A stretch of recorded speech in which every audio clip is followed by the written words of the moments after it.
Hello friends, welcome back to my channel Earth Mom Dehradun. मैं हूं ज्योति और वेलकम है आप सभी का मेरे चैनल पे।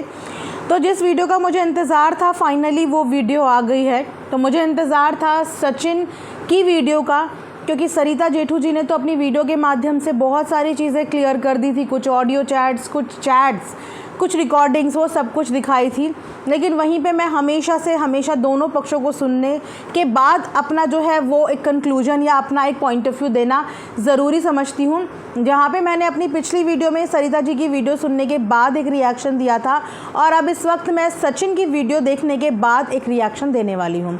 आई नो कि आप में से बहुत लोगों को ये रिएक्शन पसंद भी आएगा और बहुत लोगों को ये रिएक्शन पसंद नहीं भी आएगा, क्योंकि मैं एक न्यूट्रल इंसान हूँ। ना तो मैं सचिन की फ्रेंड हूँ, ना ही मैं सरिता जी की फ्रेंड हूँ, ना ही मैं इनके किसी ग्रुप का हिस्सा हूँ। मैं रिएक्शन देती हूँ, और जब भी मैं वीडियो बनाती हूँ मेरा काम रिएक्शन देना है, तो मुझे निष्पक्ष होके अपना एक नज़रिया शेयर करना होता है यहाँ पे, बिना ये सोचे हुए कि मैं किसकी साइड ज़्यादा झुकूँ और किसकी साइड कम झुकूँ। तो सचिन जी ने आज जो अपनी वीडियो बनाई, उस वीडियो के माध्यम से बहुत सारी चीज़ों में अगेन हमें एक ट्रांसपेरेंसी मिली, जो कि जेठू और सरिता जी की कल की वीडियो में वो चीज़ें मिसिंग थी। एग्जैक्ट सिनेरियो कल वर्बली बताया गया था और आज उसका नाटकीय रूपांतर दिखाया गया सचिन जी का, जिस समय पे वो कमरे वाला इंसिडेंट हुआ था।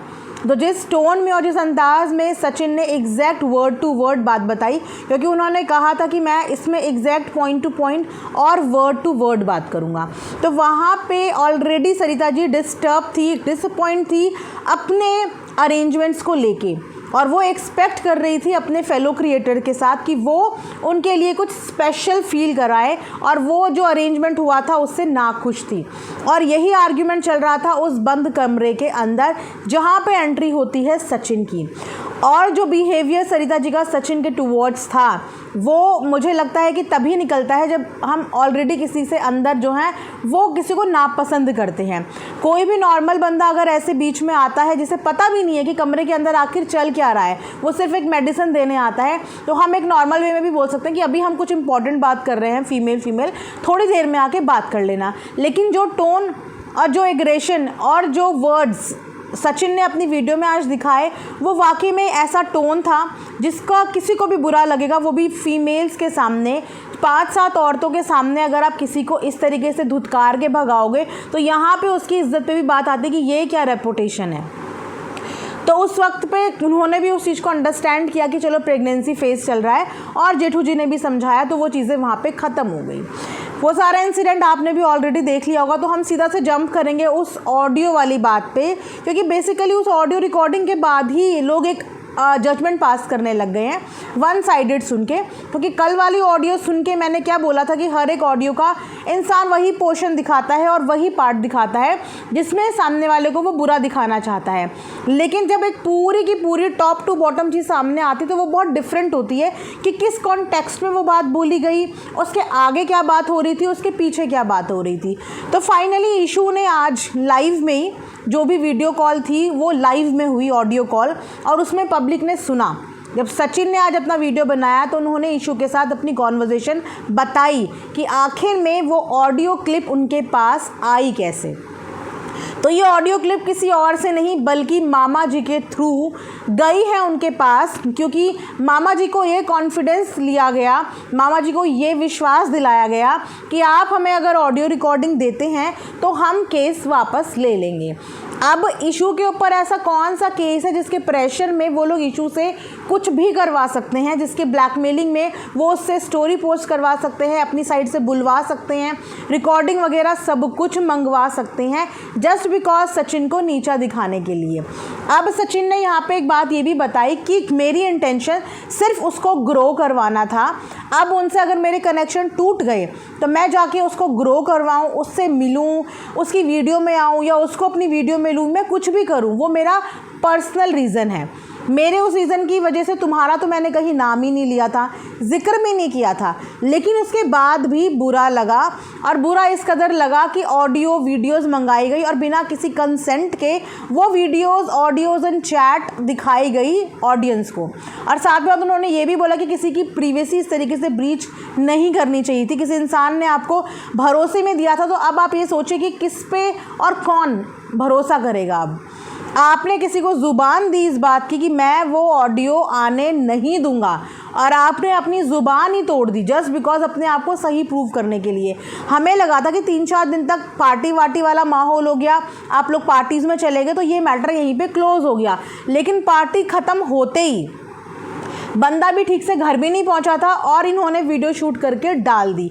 तो आखिर में ये वीडियो शूट करने का मकसद क्या था, क्योंकि लोग भी भूल गए थे 2-3 दिन में, और सचिन ने अपनी तरफ से एंड कर दिया था कि मैं अब किसी भी पोस्ट का रिप्लाई नहीं करूँगा, क्योंकि उन्होंने पोस्ट के रिप्लाई के लिए साफ मना कर दिया था कि अब मुझे पोस्ट खेलना ही नहीं है।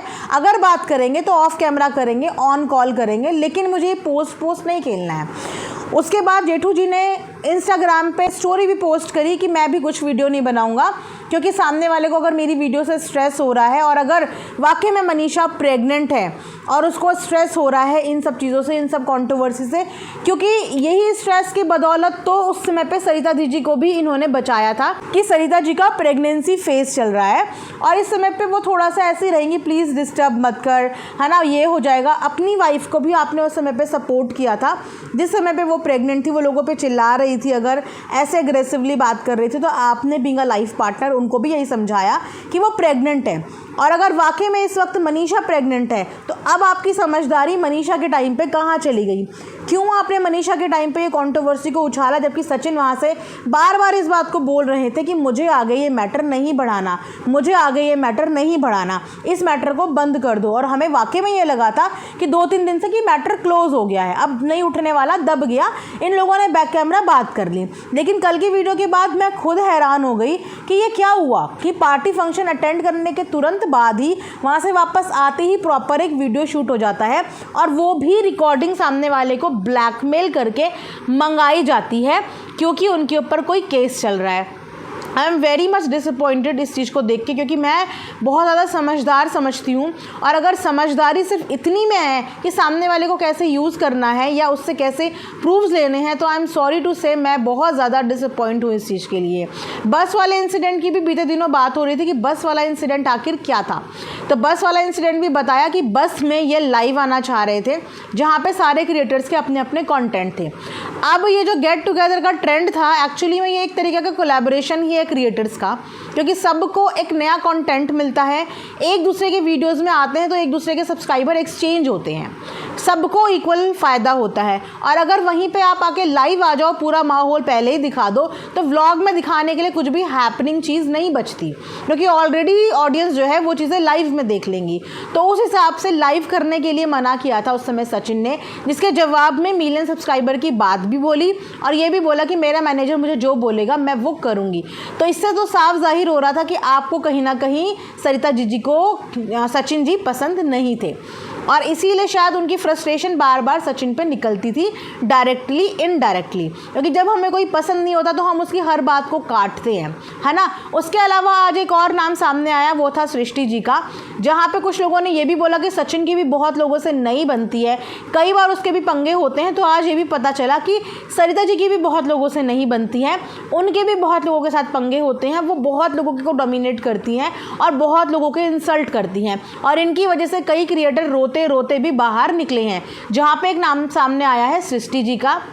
सृष्टि और उनके हस्बैंड ने भी अभी थोड़ी देर पहले एक वीडियो बनाई है, जहाँ पे उन्होंने भी रिक्वेस्ट करी है कि हमें किसी कंट्रोवर्सी का पार्ट नहीं बनना और हमारे चैनल पे किसी भी तरीके के नेगेटिव कमेंट्स मत करिए, हम किसी भी कंट्रोवर्सी का हिस्सा नहीं बनना चाहते। लेकिन वहीं पे सचिन ने आज अपनी वीडियो में खुलकर उनका नाम लिया है और ये भी बताया है कि इनके साथ भी सरिता दीदी ने बदतमीज़ी करी थी, जिस वजह से सृष्टि जी कमरे से रोते रोते बाहर निकली थी।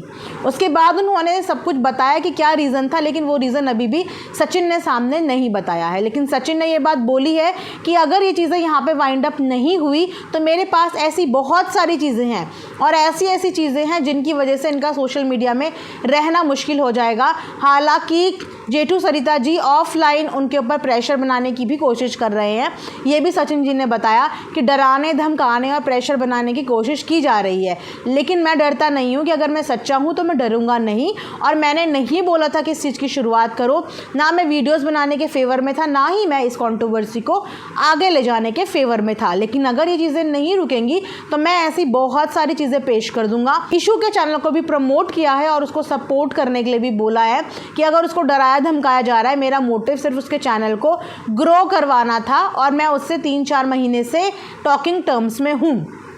तो अब ये चीज़ें आई थिंक सबको ट्रांसपेरेंसी मिल गई होगी। मेन मुद्दा सॉल्व हो गया। कमरे के अंदर वाला पूरा इंसिडेंट हमने दोनों साइड का सुन लिया। बस वाला इंसिडेंट हमें पूरा पता चल गया। उसके बाद इशू वाला इंसिडेंट हमें पूरा पता चल गया। कॉल रिकॉर्डिंग्स, चैट्स कैसे वायरल हुई, कैसे इन तक पहुंची, किस तरीके से निकलवाई गई, वो हमें पता चल गया। तो एग्जैक्टली अब हमें बहुत कुछ पता चल गया है, जिसे सुन के मैं उतना ही ज़्यादा शॉक में हूँ। और मैं क्या बोलूँ, क्योंकि मेरी दिल में बहुत रिस्पेक्ट दोनों के लिए है। मैं बहुत मैच्योर दोनों को समझती हूँ, लेकिन आप लोगों ने एक बहुत गंदा एग्जाम्पल, एक रॉन्ग एग्जाम्पल अपकमिंग क्रिएटर्स के लिए यहाँ पे खड़ा कर दिया है कि आप लोगों ने ही पहले सबको एक साथ रहना, मिलजुल के रहना, एक दूसरे की हेल्प करना, एक दूसरे का सपोर्ट करना, एक दूसरे का चैनल ग्रो करने में सपोर्ट करना, जेलसी ना करना, ये सिखाया था। आप ही लोगों के ग्रुप से ऑडियंस ने ये सीखा था, न्यू क्रिएटर्स ने ये सीखा था। मुझे पर्सनली बहुत अच्छा लगता था कि कितना अच्छा ग्रुप है जहाँ पे कोई जेलसी नहीं है, जहाँ पे सिर्फ है तो एक दूसरे के लिए सपोर्ट। लेकिन आज एज एन ऑडियंस मैं भी डिसअपॉइंट हूँ और मेरे जैसे बहुत सारे लोग भी डिसअपॉइंट होंगे ये देख के कि ये है परफेक्ट एग्जाम्पल कि कैसी फ्रेंडशिप होती है यूट्यूब की। तो आज आई थिंक यूट्यूब की फ्रेंडशिप का भी एक पर्दाफाश हुआ है कि यूट्यूब में दिखाने में लोग एक दूसरे को बहुत प्यार करते हैं, लेकिन अंदर से इनके रिश्ते इतने ही खोखले होते हैं कि ज़रा सा, इतना सा भी अगर किसी ने 19-20 करा या ज़रा सा भी हमारे आपस में थॉट्स मिसमैच हुए तो एक दूसरे की प्रिवेसी उछालने में भी ये लोग बाज नहीं आते। तो अपकमिंग लोगों के लिए और देखने वालों के लिए बस यही एक एग्जाम्पल है और यही एक लेसन है कि कभी भी यूट्यूब में किसी पे भरोसा मत कीजिए। फ्रेंडशिप कीजिए, लेकिन कभी भी किसी को ऐसी प्रिवेसी, प्राइवेट चैट या कुछ भी ऐसा मत दीजिए कि टाइम आने पे वो इंसान आपकी उन चीज़ों का इस्तेमाल करके आपको डिफेम करने में हेल्प करे और ये भूल जाए कि किसी टाइम पे हम लोग दोस्त भी हुआ करते थे। तो थैंक यू सो मच इतना अच्छा एग्जाम्पल हमारे आगे देने के लिए।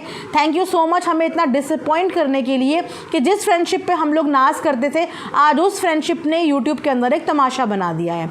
ये मैं एज अ रिएक्शन चैनल होने के नाते भी बोल रही हूँ और आपकी एक ऑडियंस और एक सब्सक्राइबर होने के नाते भी बोल रही हूँ, क्योंकि मुझे दोनों से ही इस चीज़ की उम्मीद बिल्कुल नहीं थी। मैंने अपनी पिछली तीनों वीडियो में आप दोनों को ही अपने एंड पे समझाने की कोशिश की थी कि बैक कैमरा इस चीज़ों को सॉल्व कर लो, लेकिन आप दोनों ने एक दूसरे की पगड़ी उछालनी थी, वो उछाल ली, बहुत अच्छी बात है। अब आगे देखते हैं अभी भी उछालना कुछ बाकी है या अभी भी थोड़ी बहुत शर्म या थोड़ा बहुत लिहाज है कि ऑडियंस की रिस्पेक्ट में इस चीज़ों को यहीं पे ख़त्म कर लूँ।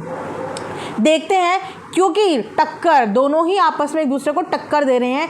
सचिन जी ने भी ये बात बोली कि वो मुझे अपना टक्कर का समझती हैं, तो दोस्ती नहीं थी, टक्करबाजी थी।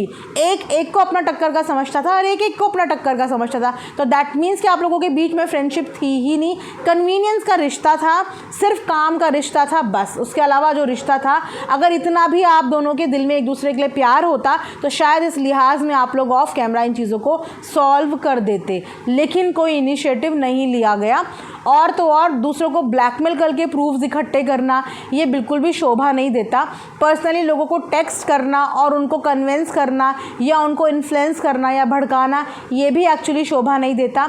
हर इंसान की अपनी खुद की पर्सनल चॉइस है, आप किसी को भी किसी भी कश्मकश में नहीं डाल सकते हो, वो भी आपको शोभा नहीं देता। तो बहुत सारी चीज़ें यहाँ पे ऐसी हुई हैं जो वाकई में देखने में भी अच्छी नहीं लगी और सुनने में भी अच्छी नहीं लगी। तो ये था मेरा अभी तक का रिएक्शन। आप लोग कमेंट सेक्शन में ज़रूर बताइएगा कि आपको इन दोनों में से कौन ज़्यादा सही लगता है और आपको क्या लगता है कि यूट्यूब की फ्रेंडशिप वर्थ है, क्या यूट्यूब में फ्रेंडशिप करनी चाहिए, क्या इस गेट टुगेदर ट्रेंड को अभी भी फॉलो होता हुआ आप लोग देखना चाहते हैं, क्योंकि इस ट्रेंड का हिस्सा बहुत सारे न्यू क्रिएटर भी धीरे धीरे बनते जा रहे हैं। तो उनके लिए भी ये लेसन है कि सोच समझ के किसी भी ग्रुप का हिस्सा बनना, क्योंकि बाद में वो ग्रुप ही आपको एक्सपोज करने में आपकी हेल्प करता है ना। तो ये था अभी तक का reaction. Thanks for watching earth Mom Dehradun.